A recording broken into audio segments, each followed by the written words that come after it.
He spent years perfecting his ride. Custom engine, high-end rims, and a 3-stage paint job that turned heads at every stoplight. It was his pride and joy, his investment, his identity on wheels. And then one weekend, at a local car show, it was gone, stolen, just like that. When he filed the insurance claim, he expected a check that would match his masterpiece. But instead, he got hit with a harsh truth. Can you prove what it was worth? In this episode, we dive into a case that shows why building your dream ride or any high-end project means nothing to the insurance company if you don't have the paperwork to back it up. Because when it comes to custom builds, it's not about what you create, it's about what you can prove.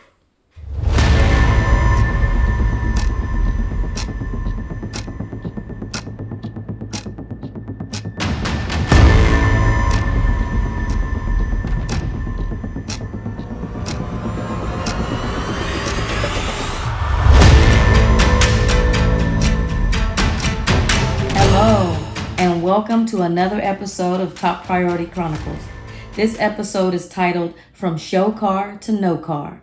Proof is everything. So this episode has to do with an insurance claim that was filed for a souped up old school vehicle that was stolen. So let me give you some background on the vehicle, background on the case. The gentleman had a really nice souped up vehicle, and he went to a local car show, and he first showed off his car. I believe it started off as a Kid Frost concert, or started off as a car show, and then it was a Kid Frost concert later in the evening. That's what it was. And so he parked his car in the parking lot that was provided, and he went to the car show. To the Kid Frost concert afterward, and lo and behold, once he came out, his vehicle was stolen. So I just want to give I usually don't give too many details, but this is a case that was an exception because I know we have some old school vehicle lovers, and I don't know if you are one, but I wanted to just give the description of the vehicle that was given to me. And that way you can kind of form a mental picture of what the vehicle looked like and maybe even the value to the owner.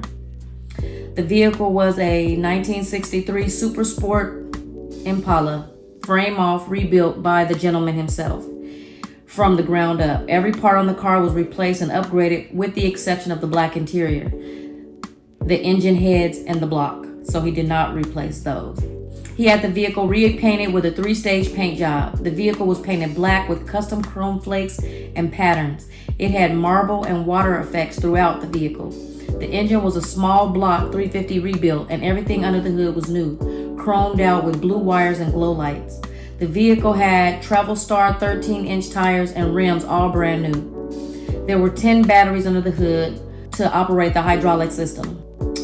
This gentleman only drove his vehicle to special occasions, and he only drove it about once a month. He had taken out the original 2-knob stereo system that came and replaced it with an Alpine CD player. He had 2 Alpine 10-inch speakers, 2 Lansing amplifiers, custom door panels with tweeters, and 2 6x9 speakers in the back window. And everything this gentleman had done to his car, he had done it himself. He purchased the vehicle from a friend, and then he did all the work himself, which he estimated to be about over $100,000. So if you can form a mental picture of that vehicle, a black, chromed out 1963 Impala SS with, it sounded like it had good beats on it. It had a hydraulic system, which makes it jump up and down. And it sounded like it was his pride and joy. When he talked about it and he described it, it was just like it was right there in front of him. And he was really bummed out about the car being stolen. What I think made the vehicle stand out is that he did not have an alarm system on it, and he did not have any anti-theft devices attached to the vehicle. So that made it an easy target. He had never let this vehicle out of his sight prior to this incident, and the one time he did, he regretted it. So this case really stood out to me because this gentleman was just a hardworking gentleman. He was a self-employed. He was also a truck driver, but you could just tell he put his blood, sweat, and tears into his vehicle. When I visited his home, his garage, you could tell he tinkered with vehicles for fun after work, because that his garage was full of I think it had another car in it or two, and just full of parts and things. But the way he talked about doing the work and spending the time on the vehicles, going to get the parts, purchasing the car from a friend and really taking his time to get the car that he wanted. That was really a classic to him. And so it really broke my heart to have someone, pour their blood, sweat, and tears into something and spend so much time on it and so much money, to have somebody else just take it and him not be able to get, benefit from the fruits of his labor. So that was a hard one for me. I can't say this wasn't one of the cases that pulled on my heartstrings. This was not. This was more of a kind of cut and dry case. You still want to always, if a wrong has been done, I always want it to be righted. But again, if you've watched any of my previous episodes, I let you know that I'm usually not privy. Matter of fact, I shouldn't even say usually. I am not privy to find out the outcome, if the insurance honored the claim or not. So I cannot give you that final outcome. But I can just tell you that this gentleman did. He was able to give a description of what he did to the vehicle and the parts he purchased on the vehicle. And just given that these car shows can be easy targets for thieves, because they know that there'll be very nice cars there, cars that are worth a lot of money. And most times cars that if they steal it, they can get it off probably pretty quickly because they don't have to do anything to it. So there's a good chance that car show was targeted, the car show was targeted. I can't say the gentleman, although he could have been targeted too. He didn't have anybody in mind specifically, so he was not able to lead us to anyone. So what just off the top of my head, I suspected that car show could have been targeted by people who were looking for an easy score. So he did file. I met him through him filing the insurance claim. I worked insurance SIU, which is special investigations unit, and we are sent out when the insurance company suspects fraud. So I went out and I met with the gentleman, took his recorded statement, took photos of his garage, and I also went back out and talked to neighbors and asked them about if they had seen the vehicle, if they were familiar with the neighbor, and other things. There was nothing that really stood out to me in the information that I gathered from the gentleman or his neighbors. But the premise of this case, and to be able to make your claim with the insurance company, it stands on being able to provide proof of your claim. First off, being able to provide proof of purchase of the vehicle, and then proof of every single, if you want to be compensated for it, you have to be able to show proof of all work that was done on the vehicle, all the parts that were purchased. And if you did the work yourself, you really do want to come with all the receipts of of the parts that you purchased and put on the car. So then you can make your claim for having the insurance consider time and your work that you put into the car, putting the pieces and parts into.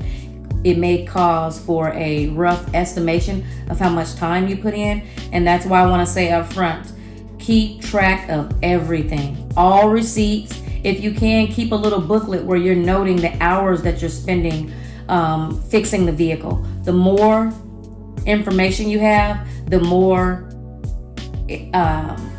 acceptable the claim becomes for the insurance company. The less,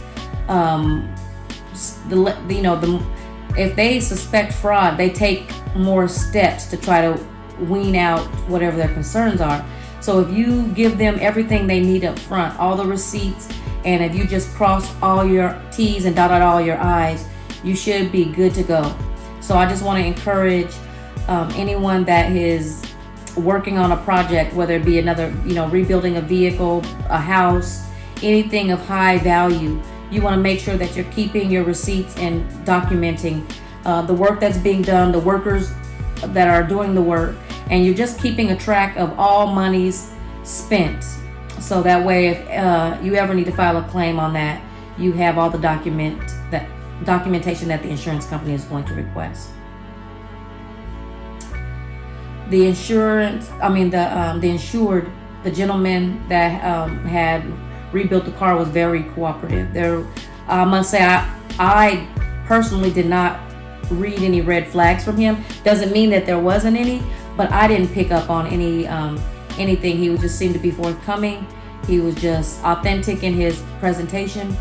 He was very cool, calm, and collected. He didn't take the questioning. He didn't feel like he was under interrogation with the questioning. He was just very forthcoming and as if someone who wanted to get their property back. So he was a pleasure to work with. And the challenge for him is that all the work he did, he paid cash. He paid a friend $23,000 for the car off top, and then he did all the work himself and went and bought the parts in cash. So the challenge was big. He didn't save all of his receipts, and so he didn't have a paper trail that the insurance company was requesting. And again, I don't know if the insurance company paid out on the claim, and it's not impossible, but without the vehicle to even vouch for what was done or any paper trail, you're going to have a steep uphill battle with fighting with the insurance company to get your money and to get to get the worth of the vehicle and not just what the blue book value that they're going to look up and try to give you. So I just want to thank you all for chiming in for this episode of Top Priority Chronicles. This was a short one, but I wanted to make sure that I give that little tidbit that if you're ever filing an insurance claim, or before you even get to a claim, track everything, keep a paper trail, track everything, keep a little booklet, and keep all of your expenses and your receipts together. That way, if ever a claim comes on, or say you happen to pass that property down to your children, if a claim is filed, you want them to have all of that information. Or if you sell the vehicle, pass all that information on to the new owner, because if anything happens, they need to file a claim. They will most likely very well need it. Thank you again for watching. I look forward to doing this again next week. If you have any episode ideas or feedback you'd like to share, anything you'd like to suggest, feel free to make contact with me online at toppriorityinvestigations.com, or you can email me at JammieT@toppriorityinvestigations.com. And again, I hope to see you again back here next week.